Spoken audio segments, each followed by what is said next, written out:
you feel an ecstatic sense within you simply because of the union within yourself, not because of what somebody else is doing. So now in a marriage, what somebody else is doing or what your husband or wife is doing doesn't matter, just the way you are is an explosive experience. This is how a lot of women lived in the past, because the process was very scientific and it was done properly. So they put this metal on the toes and also on the ring finger always, because if there is metal on certain strategic places in your body, you will not accidentally leave your body. So when you do spiritual sadhana, when we notice somebody is becoming very intense, first thing is, I will give them a simple copper ring, which they must wear and they cannot remove without you also. They must wear and they cannot remove without permission. Because if this simple metal is on the ring finger, when they get into certain states of exuberance, by accident they will not slip out of the body. So she got into such exuberant states. Naturally, certain little bit of jewelry things were there. These things were never discussed till that point. There are many things I refuse to discuss because devices will work well only when people do not know how it works. So we just put it on people, we never explain. But when this situation happened, I had to explain what happened. She sat there on a full moon day evening with everybody. There were people around, and after 5 minutes, it is in the shrine, she got up and went.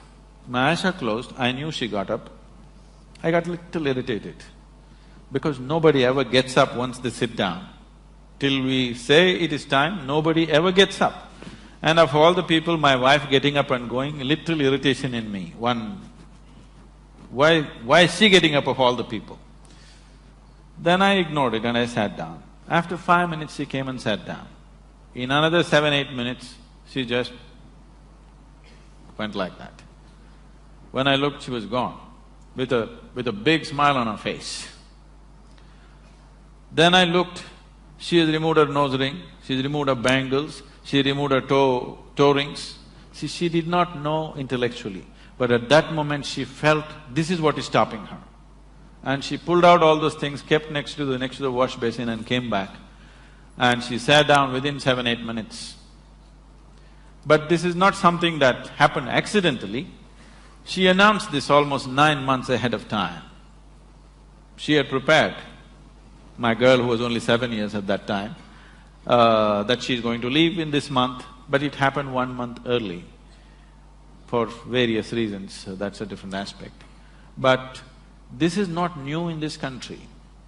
Any number of yogis just sit down, announce to everybody and leave their body. This whole process started 1 year before that. 1 year before that, there was a yogi called Nirmalananda in the Biligiri Rangana Betta in Karnataka. Anybody been there? BR Hills, you been there? Oh, it's a fabulous place. So, he lived there. For 14 years, he lived in silence, just in the 4-acre ashram, he never stepped out of it. I met him in a strange way. I used to trek in those mountains. So, I go alone and trek for a week, 10 days when I run out of food and there's no way I can procure anything. I live out of the forest, but when I'm done, I come out and ride off. I park my motorcycle somewhere, I trekked for almost 5-6 days. From it is rainy season, head to toe I'm in slush, okay? I'm really drenched with mud and everything. Then I came out and I was extremely hungry, I had not eaten for 2 days. I was very, very hungry. So there's no hotels, nothing there. So I had heard about this ashram. Me and spirituality were impossible at those times, that never occurred to me, I was just, in a different mode altogether. So I went to this ashram. There were about 15 steps to climb. I wouldn't get off my motorcycle at all those days. I just rode up the steps and went and parked my motorcycle, leaning it onto the wall next to his door. And he came and he looked at me and he grinned. Then I said, I'm hungry. But he was not talking, so he said, come inside. And he made me sit down. He had a little, baking thing, he baked some bread for me. All he had was this bread and honey. So he gave me bread and honey, I ate up 2 loaves of bread for making up for 2 days. Then after that, we developed a silent relationship. Whenever I went there, I would take a bunch of bananas or something and he would give me a can of honey. This transaction went on.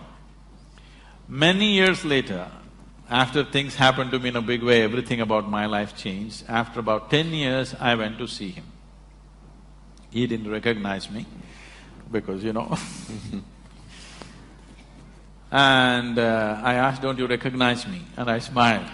He said, He said, "Oh, you are the guy on the motorcycle." So at the age of 73, he decided when Uttarayana comes, you know what's Uttarayana? The sun's relationship with the earth, when it moves from southern hemisphere to north, you heard of Bhishma waiting to die at that time. So he said, when Uttarayana comes, I want to leave my body. I went there with my wife and daughter, and then he cried and he said, "I have built a samadhi, I'm doing all this, but I'm afraid that I may not be able to do it." Then I started discussing the technicalities of what it is, what makes it happen, what stops it, what is it that you need to do, and these kind of things. So, my wife Viji was also there, she was listening to all this. Then we were driving back. By then I had graduated to 4 wheels, and we were driving back. Then she was silently crying. I said, "What happened?" She said, "I also want to live like him." I said, "When are you going to go?" I was trying to make a joke out of it. She said, "No, this is what I want to do." I said, "Why? What's wrong with your life?" She said, "No, everything is right with my life. My outside is good, my inside is feeling wonderful. I want to live when I'm like this, not when something is wrong with me." Then, as a husband, as a father of the girl, I'm trying to discourage her. But as a guru, definitely I want somebody to go as far as they can go. So from that day she asked for what to do. I gave her some simple sadhana, never believing that she will go to that pitch and intensity, because she was not somebody who was steeped in spiritual sadhana. She's just a very alive, she's either up or down, She's either absolutely exuberant or down. She doesn't know the in-between. She's not somebody whom you would consider a yogi or established in sadhana, nothing like that. She's a very exuberant person, and that's all it takes. That you're alive, that's all it takes. It's not that you know this or that, you're just 100% alive. That's the only qualification you need. And she started working towards it, she announced it 9 months ahead, we tried to sabotage it in so many ways to slow it down, but it went the way it went. Yes, please. We'll take 2 more questions and then I think… Yes, ma'am.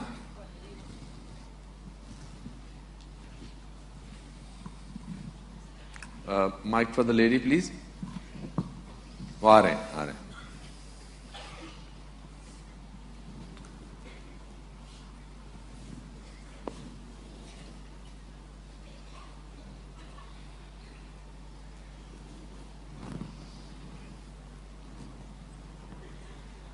First course of Isha Yoga. I'm having difficulty in cutting the cord. Please help me with that. She's having difficulty in cutting the cord. With my attachment to my family, to my children, I get very easily disturbed by what happens within my close circle.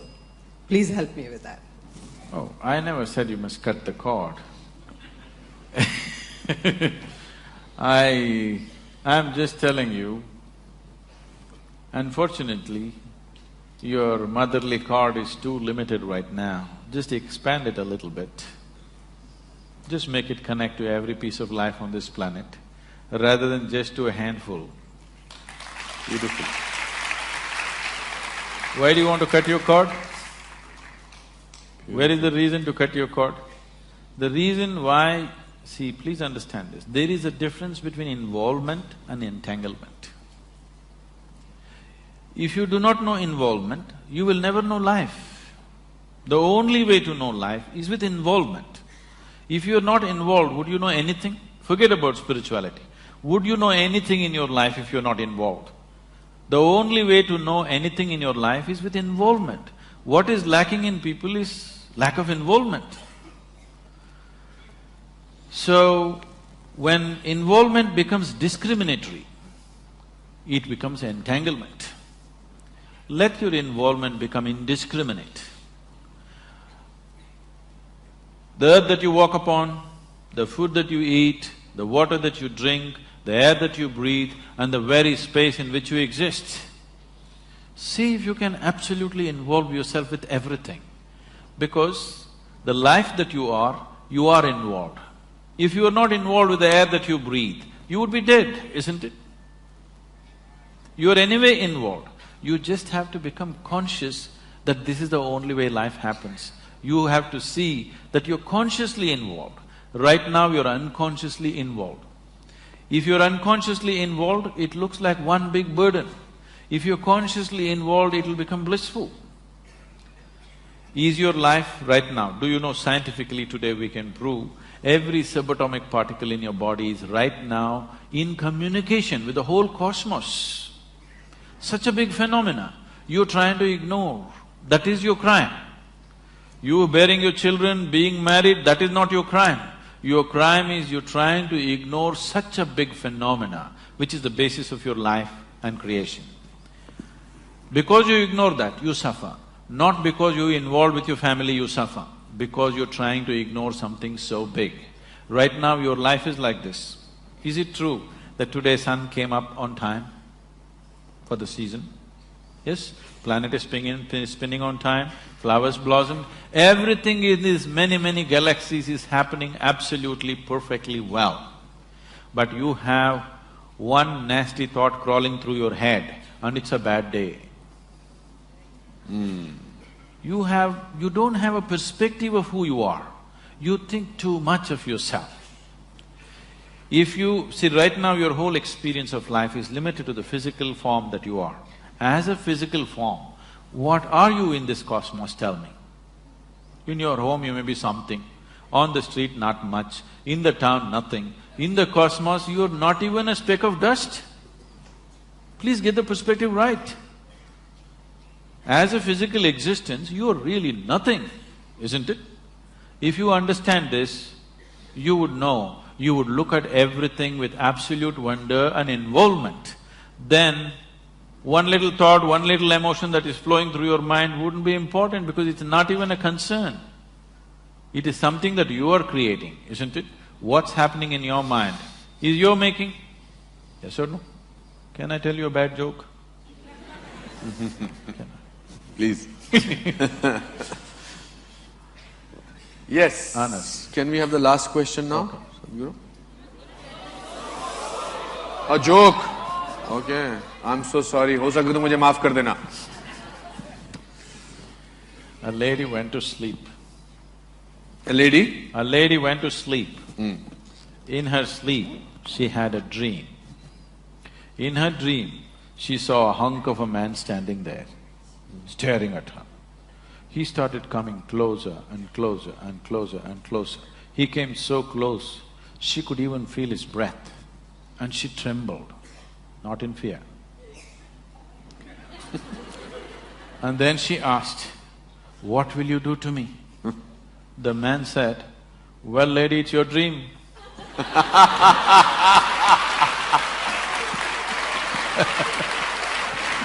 So, what is happening in your head is your bloody dream, isn't it? Now your problem is not that life is not happening the way you want it, even your bloody dream is not happening the way you want it. This is your problem. At least let the dreams happen the way you want it. The world doesn't happen the way you want it, that's different. If your dream happened the way you want it, you would be still joyful, isn't it? I hope you got your answer, ma'am. Yes, hello? Up there, yes, I think… Oh. Yes, ma'am. In the other world, yes. Yes. Okay. Yes, please speak up, it's okay. Yes, yes, we'll try and… Your basic question is, what is awareness? That you are up there.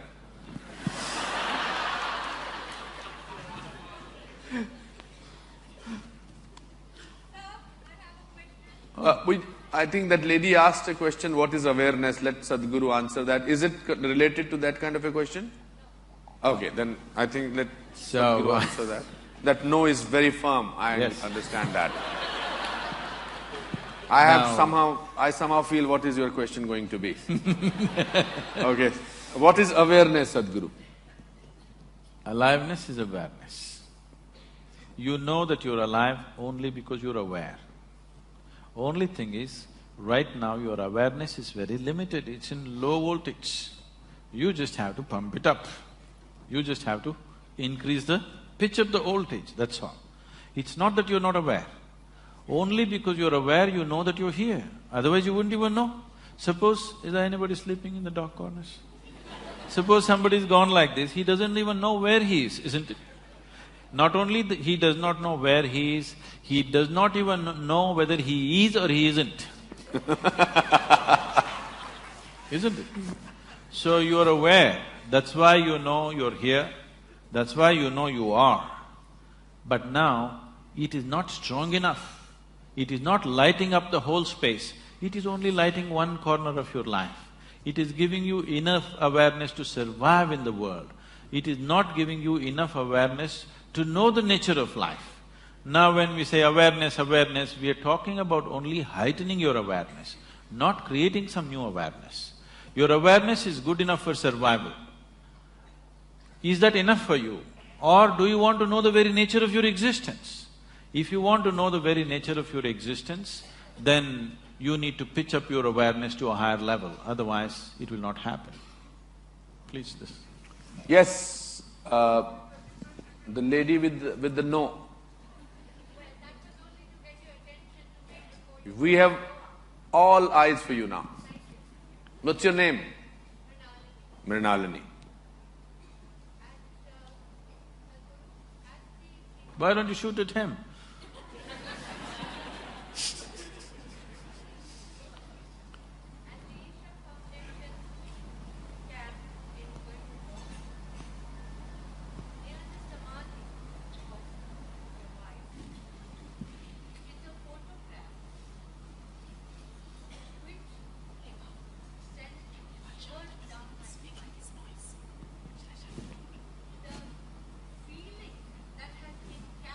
There's a photograph near the samadhi of your wife which sent shivers,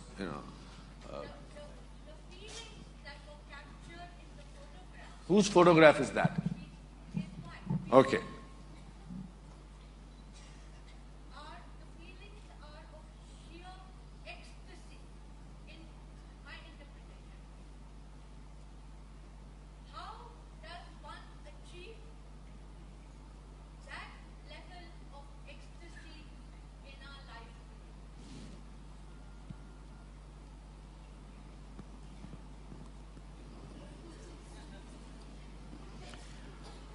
Oh.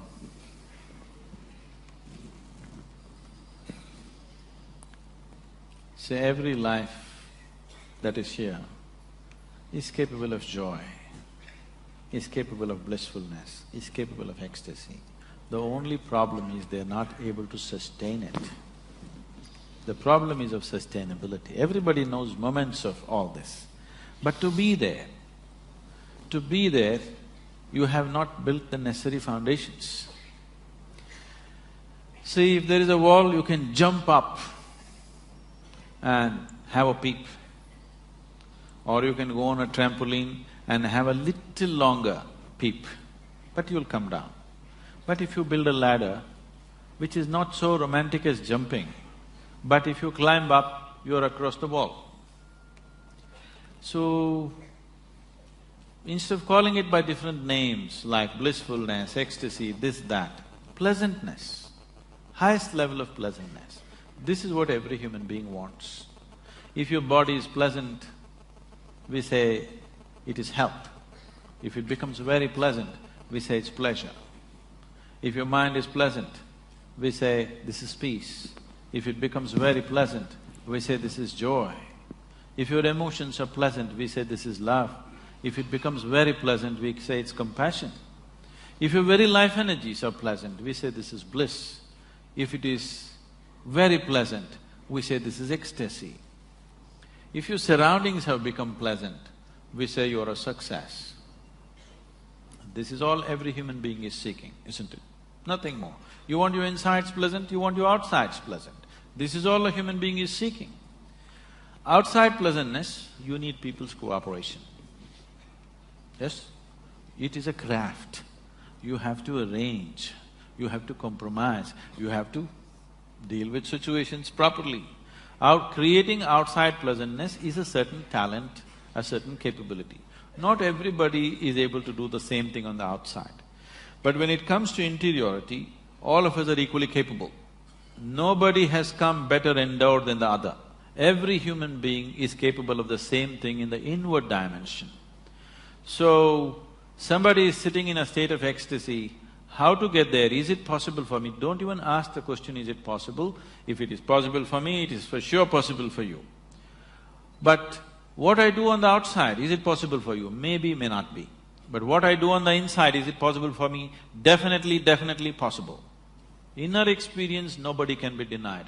External capabilities are different. So, what needs to be done? Whatever you've been through, the inner engineering is the fundamental. If you get this one thing right, you will naturally grow into that. The problem is, every day you keep undoing it. Do you understand?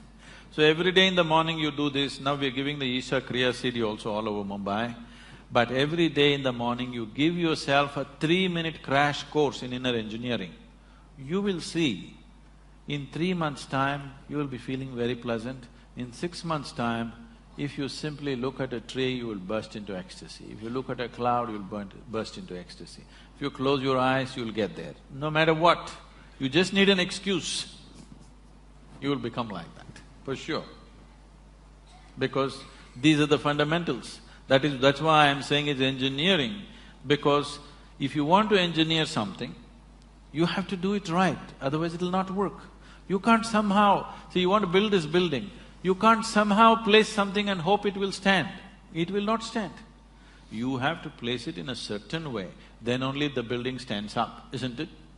Similarly, you have to hold yourself in a certain way, then only this experience holds up. Otherwise, moments up and then down. Also, I feel, with your permission, I think if you depend on others to make you happy, I think there's a possibility you may not be happy. If you decide that you need to decide to be happy, then there is a possibility. Why are you underestimating her husband? Okay.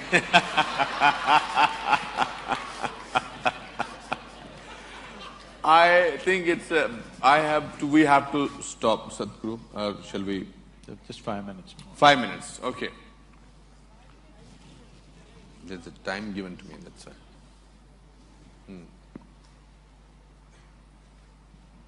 Good evening, all of you, and my pranams to Guruji and Anupamji. I'm Vijay Shankar. I'm from the media and also a classical dancer. So, Guruji, I would like to know, man is always craving for more and not happy at all with whatever he gets. Of course, you just explained now how happiness is an internal state of being.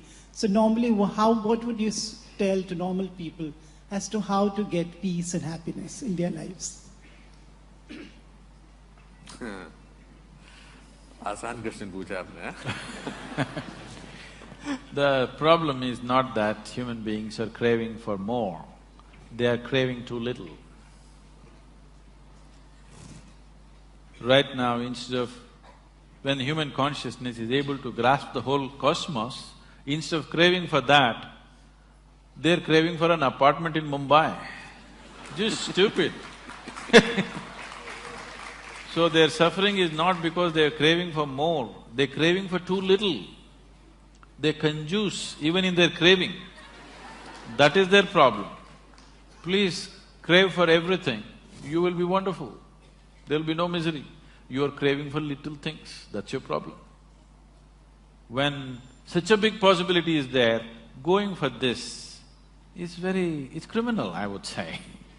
So it is because of this crime they are suffering. They are being punished for this crime, not for craving too much. They are not craving enough. When creation and creator is possible, They just want this little piece of property, that's all they're thinking of. They can't think beyond that, so they suffer. For limiting themselves, not because of craving for too much. One last question we'll take.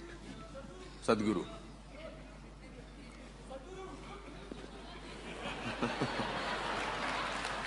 That's a burning question. Okay.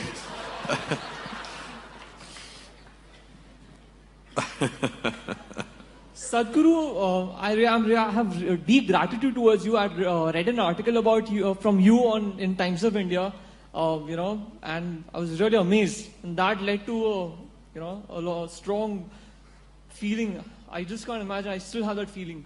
So that connection is with you.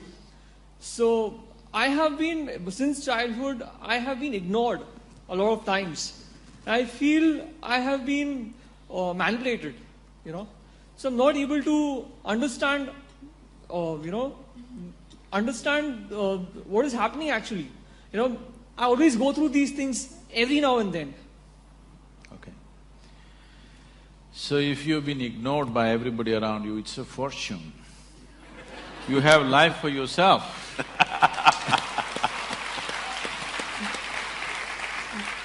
Most children are suffering the attention of the parents. If they're ignored, they would be just happy doing their own thing. So, you just sit there and listen to me. Immediately the question is, what is the prayer? It's not a prayer. You need to understand, there are no prayers in this culture, there are only invocations. Prayers are a recent happening. Prayer means you're trying to talk to somebody. Invocation means you're trying to bring out what is the greatest thing within you. Now, what this chant, to put it in a simplest form, is everything. The earth that I walk upon, the air that I breathe, the water that I drink, the food that I eat, the very space in which we exist, the hand… The only thing that you can do is to be absolutely involved with this, but still not distort the hand of the creation. You do not distort the hand. What you do is an aberration to what the Creator intends.